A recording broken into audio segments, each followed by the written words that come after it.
मध्य पूर्व या पश्चिम एशिया हमेशा से ही वैश्विक राजनीति का केंद्र रहा है। यह क्षेत्र न केवल अपने तेल संसाधनों के लिए बल्कि यहाँ की ऐतिहासिक, सांस्कृतिक और धार्मिक विविधता के कारण भी दुनिया भर की नजरों में रहता है। यहाँ की हर हलचल का असर पूरी दुनिया पर पड़ी रहता है। इस क्षेत्र में दो प्रमुख विरोधी देश हैं, ईरान और इजराइल, जिनकी दुश्मनी, सैन्य शक्ति और राजनीतिक महत्वाकांक्षाएं अक्सर चर्चा में रहती हैं। दोनों देशों के बीच तनाव की वजह से यह इलाका हमेशा संवेदनशील बना रहता है।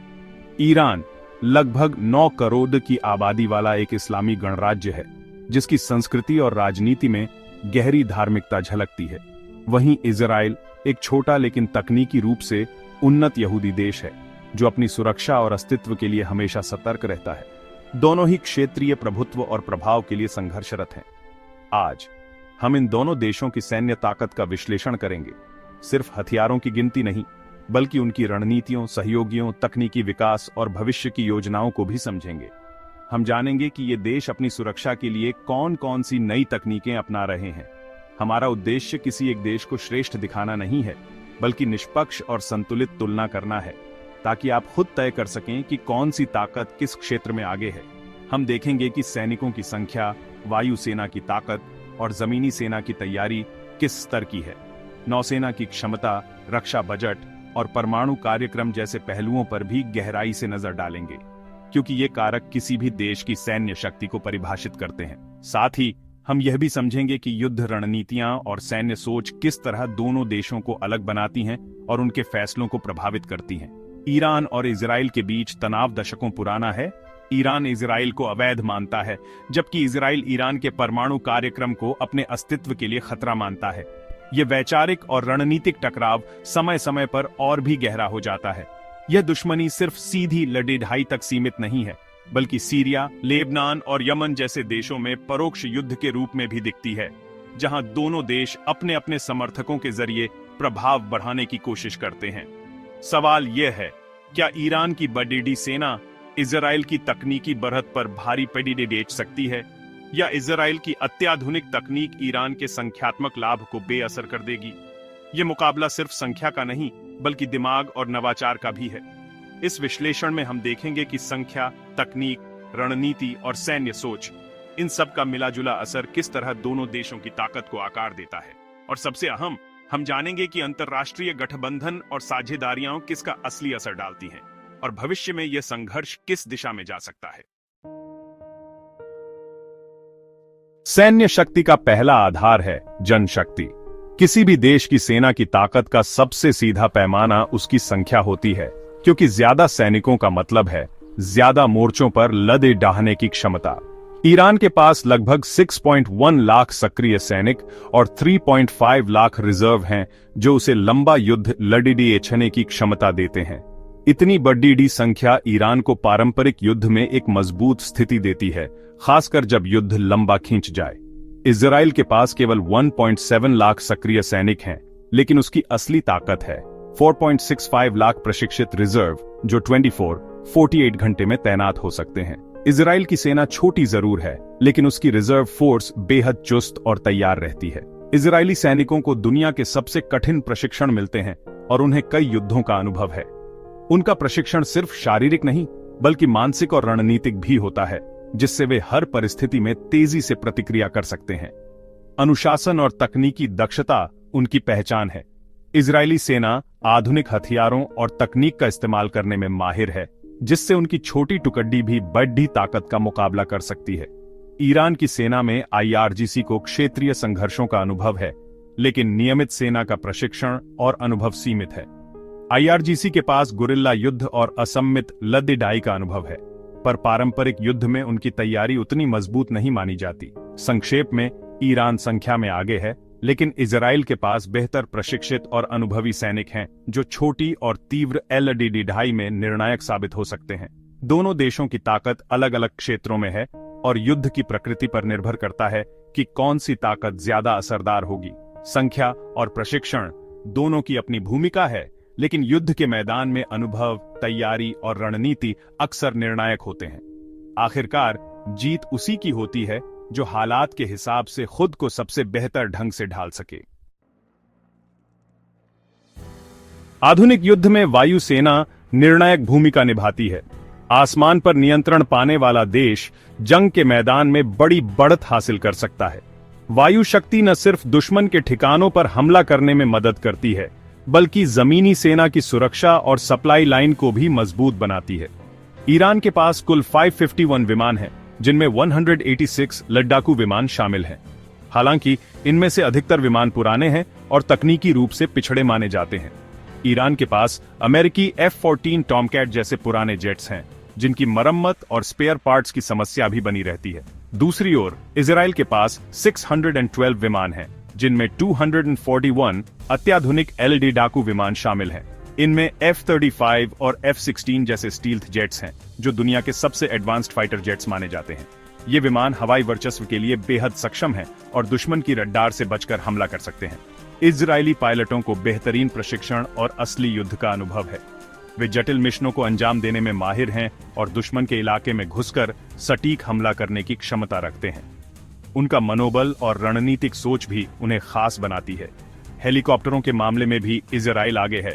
उसके पास 48 अपाचे जैसे आधुनिक हमलावर हेलीकॉप्टर हैं, जबकि ईरान के पास केवल 13 हमलावर हेलीकॉप्टर हैं। इससे इजराइल को जमीनी हमलों में भी बढ़त मिलती है। हालांकि ईरान ने ड्रोन तकनीक में काफी प्रगति की है।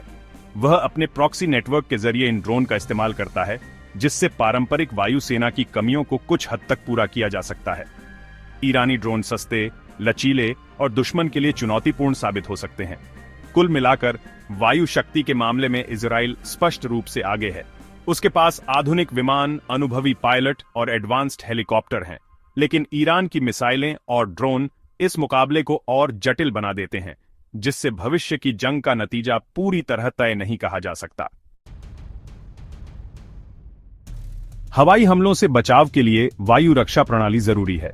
इजराइल की मल्टीलेयर एयर डिफेंस, आयरन डोम, डेविड्स स्लिंग और एरो सिस्टम दुनिया में सबसे उन्नत मानी जाती है।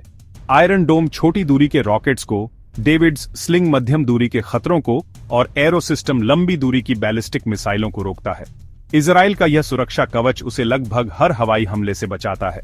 ईरान के पास रूसी S-300 और स्वदेशी बावर 373 जैसे सिस्टम हैं, जो लंबी दूरी की रक्षा में सक्षम है, लेकिन उनकी एकीकृत क्षमता इजराइल जैसी नहीं है। ईरान अपने विशाल भूगोल और छिपी हुई प्रणालियों के बल पर अपनी रक्षा को मजबूत बनाता है, जिससे उसके ठिकानों को निशाना बनाना मुश्किल हो जाता है। सीधे टकराव में इजरायली विमानों को ईरान की मजबूत वायु रक्षा का सामना करना पड़ेगा, लेकिन तकनीकी श्रेष्ठता इजराइल के पक्ष में है। नौसेना समुद्री शक्ति और व्यापार मार्गों की सुरक्षा के लिए अहम है। ईरान के पास 100+ जहाज और 19 पनडुब्बियां हैं, लेकिन अधिकतर छोटी और फारस की खाड़ी तक सीमित हैं। ईरान की रणनीति असम्मित युद्ध पर आधारित है।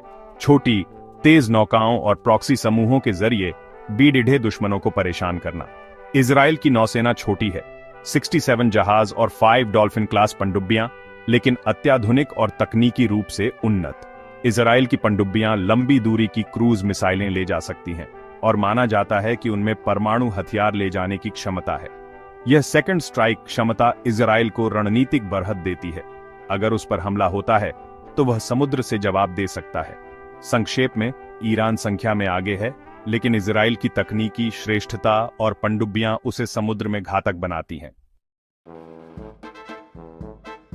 रक्षा बजट सैन्य शक्ति की रीढ़ है। इजराइल का वार्षिक रक्षा बजट लगभग $24.4 बिलियन है। छोटे देश के लिए यह बहुत बड़ा है। इजराइल अपने बजट का बड़ा हिस्सा तकनीक, रिसर्च और हथियारों के निर्माण पर खर्च करता है। अमेरिकी सैन्य सहायता भी उसे मजबूत बनाती है। इजराइल की रणनीति है गुणवत्ता पर मात्रा, यानी कम लेकिन बेहतरीन हथियार और सैनिक। ईरान का रक्षा बजट लगभग $9.9 बिलियन है, जो इजराइल से काफी कम है। अंतर्राष्ट्रीय प्रतिबंधों के कारण ईरान को आधुनिक हथियार खरीदने में दिक्कत होती है। ईरान घरेलू हथियार निर्माण, मिसाइलों और ड्रोनों पर निर्भर है और अपने प्रॉक्सी नेटवर्क को फंड करता है। बजट का यह अंतर दोनों देशों की सैन्य रणनीति को आकार देता है। इजराइल तकनीकी बढ़त पर, ईरान संख्यात्मक और प्रॉक्सी ताकत पर निर्भर है। परमाणु हथियार किसी भी सैन्य समीकरण को बदल सकते हैं। इजराइल के पास अघोषित परमाणु शस्त्रागार है, 90 से 200 तक हथियार होने का अनुमान है। इजराइल की परमाणु अस्पष्टता नीति और जेरिको मिसाइलें, साथ ही डॉल्फिन क्लास पनडुब्बियां उसे समुद्र, जमीन और हवा से जवाबी हमला करने की क्षमता देती है। यह परमाणु क्षमता इजराइल के दुश्मनों के लिए एक बड़ा निवारक है। ईरान के पास फिलहाल परमाणु हथियार नहीं है, लेकिन उसका परमाणु कार्यक्रम विवादों में रहा है। वह हथियार ग्रेड यूरेनियम बनाने के करीब है।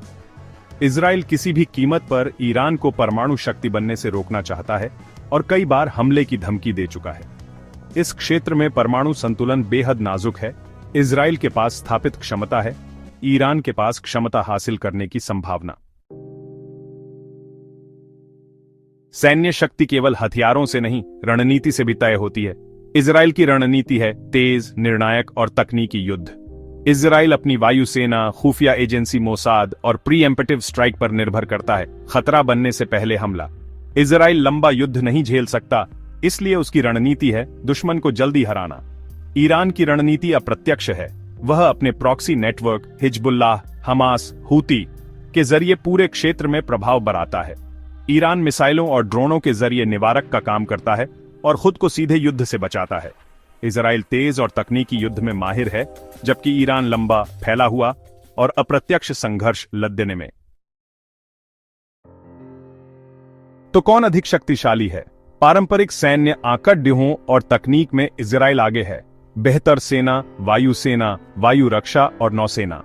लेकिन ईरान की ताकत उसकी संख्या, भूगोल और प्रॉक्सी नेटवर्क में है। वह अप्रत्यक्ष युद्ध और मिसाइलों, ड्रोनों से भारी नुकसान पहुंचा सकता है। शक्ति सापेक्ष है। इजराइल छोटी, तीव्र लड़ी डिहाई में, ईरान लंबे, फैले संघर्ष में मजबूत है। दोनों के पास एक दूसरे को गंभीर नुकसान पहुंचाने की क्षमता है और यही भय का संतुलन उन्हें पूर्ण युद्ध से रोकता है। आंकड़े और हथियार पूरी कहानी नहीं बताते। रणनीति, विचारधारा और सहयोगी भी उतने ही महत्वपूर्ण हैं। मध्य पूर्व की इस जटिल बिसात पर हर मोहरे की अपनी अहमियत है। युद्ध केवल मशीनों से नहीं, इंसानों और रणनीतियों से लड़ेढ़ा जाता है।